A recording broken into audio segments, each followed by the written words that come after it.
माझं नाव सुषमा चौधरी.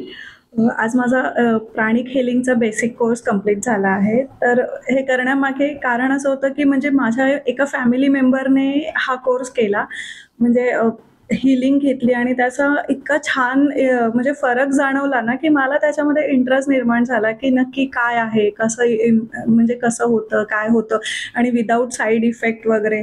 म्हणजे त्याचा खूप छान म्हणजे फरक जाणवला. त्यामुळे मी असा विचार केला, की मी पण या कोर्समध्ये म्हणजे पार्टिसिपेट करू. स्वतः हा कोर्स केला तर मी स्वतःला हीलिंग देऊ शकते. माझ्या सगळ्या फॅमिली मेंबर्सला देऊ शकते आणि माझ्या ओळखीच्या लोकांना पण मी हे करू शकते. त्यासाठी मी कारण मला हे खूप आवडलंय आणि म्हणजे मला हे पटतंय म्हणजे एनर्जीचं हे जे आहे सर्कल वगैरे पूर्ण ते आणि त्यानंतर जे मेडिटेशन वगैरे म्हणजे हे खूपसं शिकण्यासारखं आहे. बऱ्याचशा गोष्टी ज्या आपल्या लाईफमध्ये रुटीनमध्ये असतात, पण जे आपल्याला त्या कधी जाणवत नाही. म्हणजे आपण अनकॉन्शियस असतो त्या सगळ्या गोष्टी मला इथे येऊन म्हणजे शिकायला मिळाल्या. तर त्यासाठी खूप खूप थँक